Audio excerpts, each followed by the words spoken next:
Isn't it just, it's such an incredible place. Well, we're building a big, a ballroom. Beautiful. Right here. If you go, it would be right through that, right through here. Well, we saw the ballroom at Stanley. That was. It's going to be, I'll tell you about, it's going to be fantastic, actually. You can let them come in. I think we're going to have a successful talk today.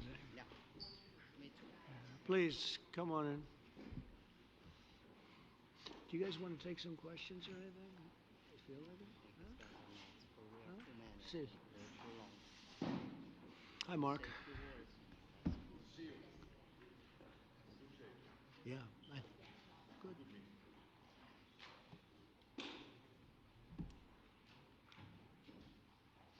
Well, thank you very much. It's a great honor to have you here. Special place. White House is special no matter where you're from.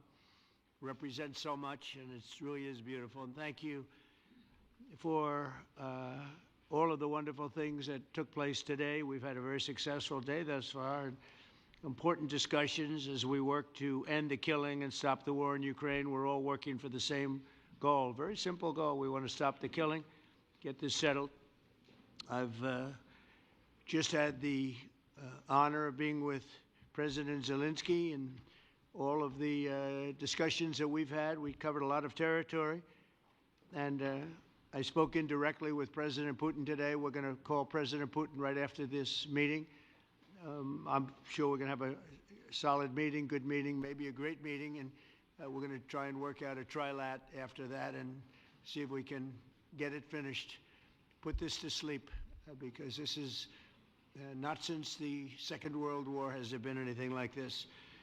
So I'm honored to welcome NATO Secretary General Mark Rutte, who's a great gentleman, great political leader in Europe generally, but now he's the NATO Secretary General, and you're doing a fantastic job. Thank you very much, Mark.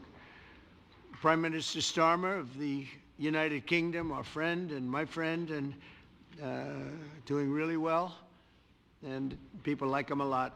We all like him. Everyone knows President Macron of France, who's been with me from the beginning, one of the first people I met as a foreign dignitary, and I liked him from day one.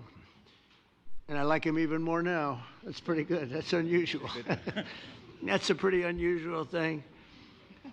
Prime Minister Meloni of Italy, who's a really a great leader and an inspiration over there. She's served now, even though she's a very young person, she's served there for a long period of time relative to others. They don't last very long. You've lasted a long time. You're going to be there a long time.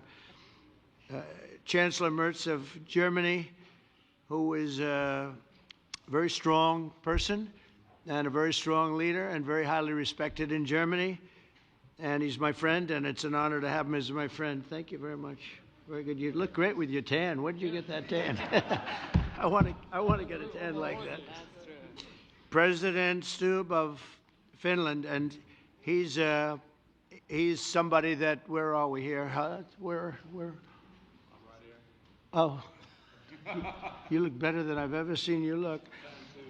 But you've done a great job, and we wanted to have you here because you're somebody that we all respect, and you've had a lot to do with the success, I think, and the potential success, and thank you very much for being here. We appreciate it. And the President of the European Commission, Ursula von der Leyen, who is somebody that we just made a big deal with all of those countries. I don't know. I think you might be more powerful than all these guys at this table. I don't know. But we had a great negotiation, and you're respected all over the world. So I want to thank you very much for being here. It's a great honor to have you. The Alaska Summit reinforced my belief that while difficult, peace is within reach, and I believe that in a very significant step, President Putin agreed that Russia would accept security guarantees for Ukraine, and this is one of the key points that we need to consider, and we're going to be considering that at the table also, like who will do what, essentially. I'm optimistic that collectively we can reach an agreement that would deter any future aggression against Ukraine, and I actually think there won't be. I think that's even overrated, largely overrated, but we're going to find out. And I think that the European nations are going to take a lot of the burden. We're going to help them, and we're going to make it very secure. We also need to discuss the possible exchanges of territory, taking into consideration the current line of contact. That means the war zone, the war lines that are pretty obvious, very sad, actually, to look at them.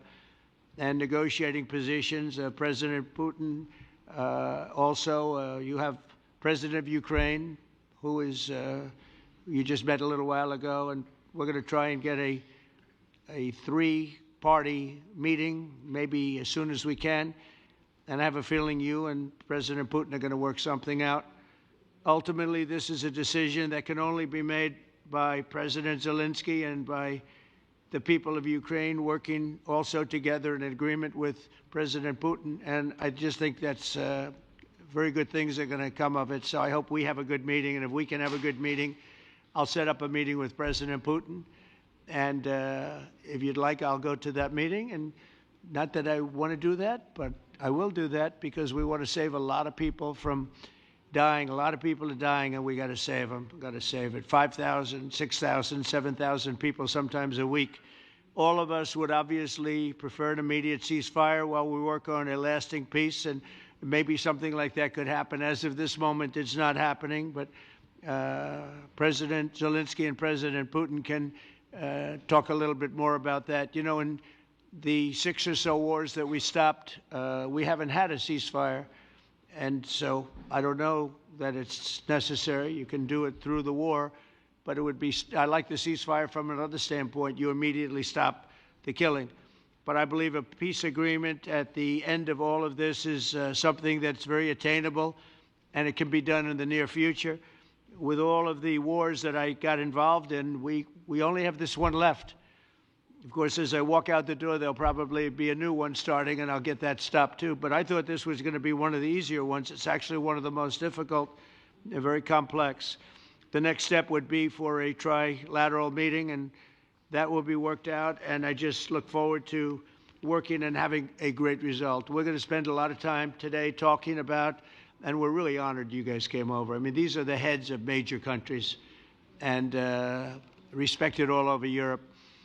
And they speak for, largely, I think I should say, but pretty much for the other countries of Europe. And we will come to a resolution today, I think, on almost everything, including probably the security. And that's pretty much the story. I'd like to say, Mr. President, would you like to say something? You have the media. If you want, you could come over and you could stand, you could use mine, or you could just turn around, whichever you feel comfortable with. Thank you so much. I can speak without microphone. Thank you so much. I think that we had very good conversation with President Trump. Very good. And it really was the best one. Or sorry, maybe the best one will be in the future. But it was really good.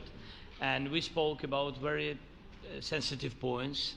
The first one is security guarantees. And we are very happy with President that all the leaders are here, and the security in Ukraine depends on the United States and on you and on those leaders who are with us in our hearts. They have been online before yesterday, and etc. So a lot of countries on the side of Ukraine, our people, and all of us want to finish this war, stop Russia and stop this war. We spoke about it, and we will speak more about security guarantees. This is very important that the United States gives such strong signal and is ready for security guarantees. The second point, or maybe the first, humanitarian direction, very important to exchange all the prisoners, and I think that President will help. And I was very thankful to your wife again, Mr. President, for the letter about our abducted children, and I hope that really it can be a historic role for the people to bring kids back to the families and be happy at Get the the people families. back, yeah. Yes, this is so important, and I'm happy that we discussed it, this track with the President Trump, and I hope that we will find decisions.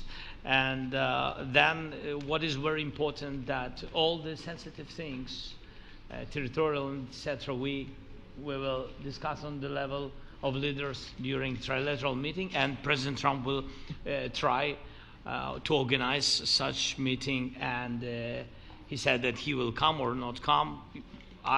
Ukraine will be happy if you will both want me participate. there, I will be there. Yeah, we know Yeah, that. thank you. And I think this is very important.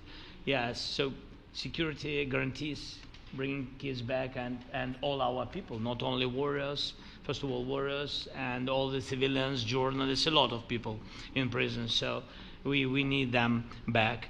And guarantees which will work for the years. We spoke about it. And I showed to President a lot of details on the battlefield, on the map. Thank you so much. Thank you for the map, by the way. Good map. It was great. Yeah. I'm thinking how to take it back. We'll get you. No. I think that we had constructive, specific meeting, and I'm very thankful to all the leaders who are here, and you help a lot, and so we are happy that we have such big unity today. Thank you, Mr. President. Thank you very much, for hosting us. Mr. Thank President. I think you'll see that President Putin really would like to do something else. I think when we set that up, when we do, I think it's going to be when, not if. I think you're going to see some really positive moves. I know there's over 1,000 prisoners, and I know they're going to release them. Maybe they're going to release them very soon, like immediately, which I think is great. But we're going to set that up today after this meeting. So very good and great remarks. I appreciate it. Mark, as head of NATO, maybe you could say a few words, please. Yes, I will be very brief. I really want to thank you, President of the United States, dear Donald, for the fact that you, as I said before, broke the deadlock basically with President Putin by starting that dialogue. And I think it was in February that you had the first phone call, and from there we are now where we are today. And that is, I think, if we play this well, we could end this. And we have to end this. We have to stop the killing. We have to stop the destruction of Ukraine's infrastructure. It is a terrible war. So I'm really excited. And let's make the best out of today and make sure that from today onwards we get this thing to an end as soon as possible. I really want to thank you for your leadership, what you are doing for Volodymyr, but of course also all the European colleagues. It is really crucial. And the fact that you have said, I'm willing to participate in the security guarantees is a big step. It's really a breakthrough, and it makes all the difference. So also thank you for that. Well, NATO also has agreed from 2% to 5%, which is something that is a massive amount of money. And it's 2% that wasn't always paid to 5% that is paid. That's a big difference. And so we appreciate that. That was a great move. Thank you very much. Ursula, maybe on behalf of the Commission, you could say a couple of words. Yes. Thank you very much. It's a pleasure to be here, and it's a very important moment. Indeed, we are here, Europeans, as friends and allies. We had a fantastic NATO summit. Together as the two largest and biggest economies in the world, we had the largest trade deal ever agreed.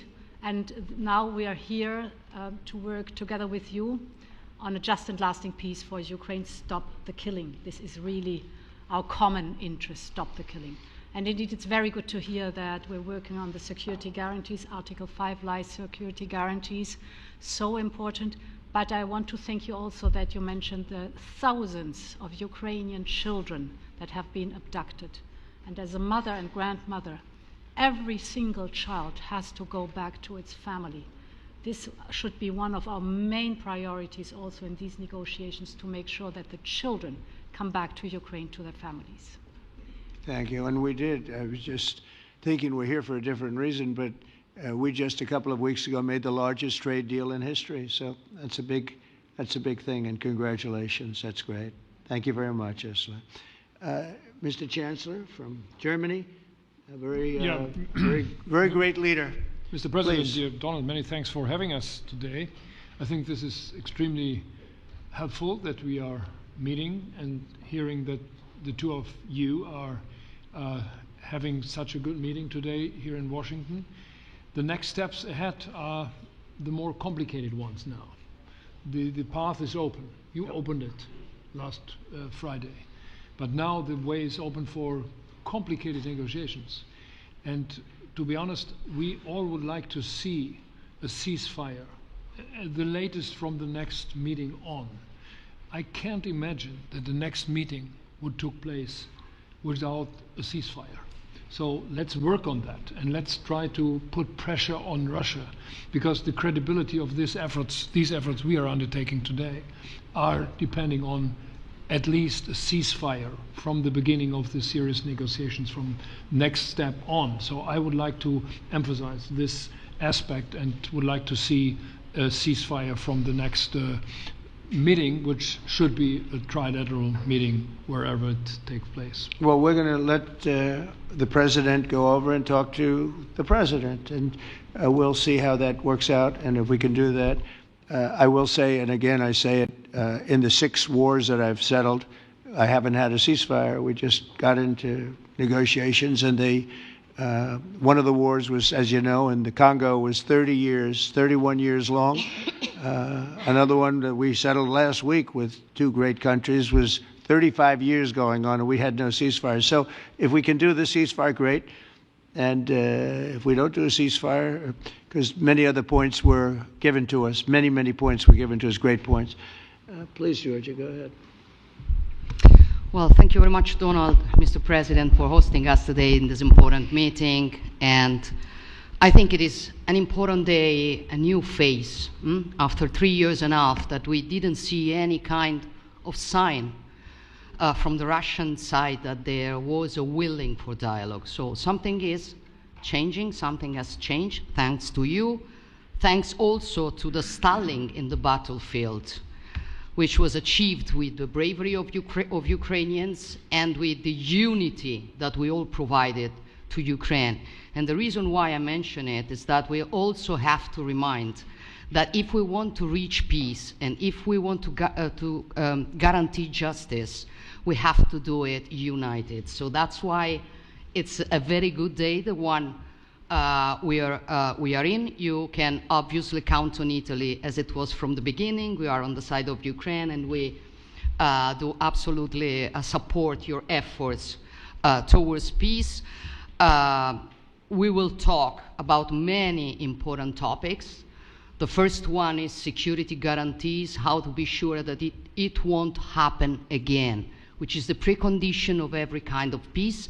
I'm happy that we will discuss about that. I'm happy that we will begin from a proposal, which is the, let's say, Article 5 model, which was Italian at the beginning. So we are always ready to bring our proposals for peace, for dialogue. It's something we have to build together to guarantee peace and to defend the security of our nation. So thank you, Mr. President, for hosting us. Thank you very much. Emmanuel? Thank you, Mr. President, for organizing this meeting and for your commitment. And everything was said, but I just have to say here, everybody around this table is in favor of peace. And we work very hard, and we've worked very hard during the past few years to have a peace which is a robust and long-standing peace. This is why the idea of a trilateral meeting is very important, because this is the only way to fix it. And by the way, I think as a follow-up, we would need probably a quadrilateral meeting, because when we speak about security guarantees, we speak about the whole security of the European continent. And this is why we are all united here with Ukraine on this matter. In order to organize such a trilateral meeting, your idea to ask for a truce or a ceasefire, at least to stop the killings, as we discussed, is a necessity. And we all support this idea. And in order to have such a long-standing peace for Ukraine and for the whole continent, we do need these security guarantees. And the first one is clearly a credible Ukrainian army for the years and decades to come. And the second one is our own commitments, all of us. And we worked very hard during the past few months amongst the coalition of the willings, with the support of NATO, to build the different pillars of security guarantees and our commitments. And you can be sure that the Europeans are very lucid about the fact that they have their fair share in these security guarantees for Ukraine, but their own security is clearly at stake in this situation. So you can count on us, as we can count on you, in order to deliver this robust peace for both Ukraine and Europe. Thank you very much, Emmanuel. Mr. Prime Minister? Thank you very much, Mr. President, and thank you for hosting us here. Can I start where Emmanuel started, which is we all want peace. The war in Ukraine has had a huge impact, particularly on the Ukrainians who've borne the brunt of it, but it's also had an impact on Europe and on the United Kingdom. There's not a family or community that hasn't been affected. And when we talk about security, we're talking about the security not just of Ukraine, we're talking about the security of Europe and the United Kingdom as well, which is why this is such an important issue. I think this is such an important meeting. As a group, I think we've had a discussion on the phone a number of times, Mr. President, but be able now to be around the table to take it forward. And I really feel that we can, I think, with the right approach this afternoon, make real progress, particularly on the security guarantees, and your indication of security guarantees, of some sort of Article 5 style guarantees, fits with what we've been doing with the Coalition of the Willing, which we started some months ago, bringing countries together and showing that we were prepared to step up to the plate when it came to security. With you coming alongside, the US alongside what we've already developed, I think we could take a really important step forward today. A historic step, actually, could come out of this meeting in terms of security for Ukraine and security in Europe. I also feel that we can make real progress towards a just and lasting outcome. Obviously, that has to involve Ukraine, and a trilateral meeting seems the sensible next step. So thank you for being prepared to take that forward, because I think if we can ensure that that is the progress out of this meeting, both security guarantees and some sort of progress on trilateral meeting of some sort to bring some of the difficult issues to a head, then I think today will be seen as a very important day in recent years in relation to a conflict which has gone on for 3 and a bit years, and so far nobody's been able to bring it to this point. So I thank you for that. Well, thank you very much. And, you know, it's very interesting because this is the first for the White House. You can't say that very often. It's seen a lot over the years, since 1800, 1799, to be almost exact. But this is the first where we've had so many prime ministers, presidents, the heads of European nations. And by the way, Alex, I'd like you to say a couple of words, too. You're a young, powerful man. Before I finish up, I want you to say a couple of words. Go ahead. I'll take the notion of youth back to my wife and try to convince her. Thank you very much, Mr. President. I think in the past 2 weeks we've probably had more progress in ending this war than we have in the past 3.5 years. And I think the fact that we're around this table today is very much symbolic in the sense that it's Team Europe and Team United States helping Ukraine. And the progress that we're looking out of this meeting is about the security guarantees, which are a big part of this. And then, of course, moving towards a process with a trilateral meeting with you and President Putin and President Zelensky. Some of the international media might wonder, why is the President of Finland here? I think the reason is probably that we might come from a small country, but we have a long border with Russia, over 800 miles. And we, of course, have our own historical experience with Russia from World War II, the Winter War and the War of Continuation. And if I look at the silver lining of where we stand right now, we found a solution in 1944, and I'm sure that we'll be able to find a solution in 2025 to end Russia's war of aggression and find and get a lasting and just peace. The situation is very difficult, but that's why we're here. Thank you, Alex, very much. Good job. So we're going to be meeting for a while, and we're going to discuss some of the issues. And I don't think there's any issue that's overly complex. It's at a point now where people want to do things. I really do believe. I've known him for a long time. I've always had a great relationship with him. I think that President Putin wants to find an answer too. And we'll see. And in a certain period of time, not very far from now, a week or 2 weeks, we're going to know whether or not we're going to solve this, or is this horrible fighting going to continue. We'll do our best to get it ended. And I believe you have 2 willing parties, and usually that's good news, but 2 willing parties that want to make a deal. And we'll journey together, and we'll go over and we'll see if it can be done. And it's possible it might not be able to be done. On the other hand, it's possible it will, and we're going to save thousands and thousands of lives a week. And so it's something we really have to do. And, or at least we have to give it our best. It's all you can do. You can give it your best. But I think we may have a very good outcome. So I want to thank you all, and the media, I want to thank you. We're going to be staying here for a little while. Then we're going to walk over to the Oval Office, and we're going to have another little discussion about similar matters. And then they're going to go home to their great countries and report. And I'm going to remain here and work, and you're going to go and work. We're all going to be working. We may be in a different location, but that's what we know how to do is work. But I want to thank the media. Has been actually very fair, generally speaking, very fair. I think it's important that they're fair because this is a very important subject. We have to get it ended, and so that's all we ask for is fairness with the media. Thank you all very much. Appreciate it. Thank you very much.